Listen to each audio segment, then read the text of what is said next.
Mieli lituanistinių mokyklų kūrėjai, mokytojai, vadovai, lietuvių kalbos puoselėtojai, bičiuliai. Kreipiuosi į šiuo istoriniu stipriu lietuvišku žodžiu, nes jis apriepia tuos jausmus ir mintis, kurie kyla, galvojant apie jūsų atliekamą lietuvybės, Lietuvos auginimo darbą.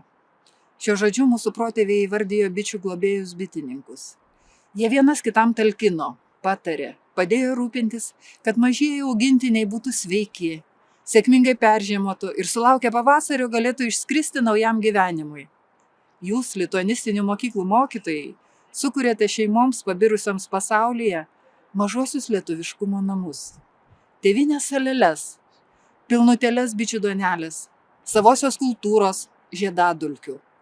Lituanistinių mokyklų akelėse tautiškumo ir kalbos medaus lašeliai yra renkami, saugomi, prižiūrimi ir puoselėjami.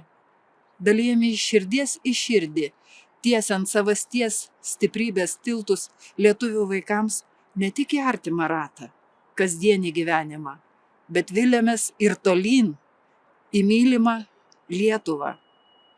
Dėkojame mokytojams, globojantiems, saugantiems, auginantiems lietuvybės aviliuose mūsų nuostabią kalbą. Palydintiems mūsų mažuosius pasaulio lietuvius lituanistinėse mokyklose į įdomias tautinių tradicijų pažinimo ir jų puoselėjimo keliones, atveriant giliausius istorinius lietuviškosios kultūros klodus.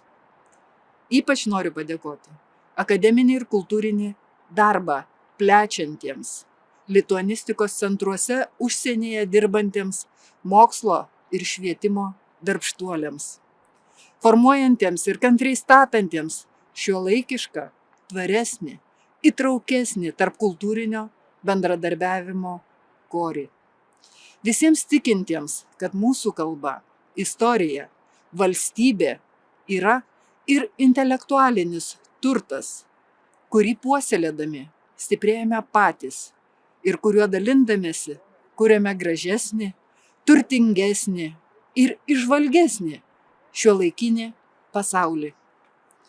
Sveikinu visus tarptautinę mokytojų diena, viltingai žvelgdama į ateitį, kurioje bus dar daugiau bendrų susitikimų su jumis, apsikabinimų su vaikais, tėvais ir seneliais, su šviesiausiais bendruomenių nariais jaukiuose savuose lietuvybės namuose, lituanistinėse mokyklose. Būkite sveiki, stiprus ir kūrybingi.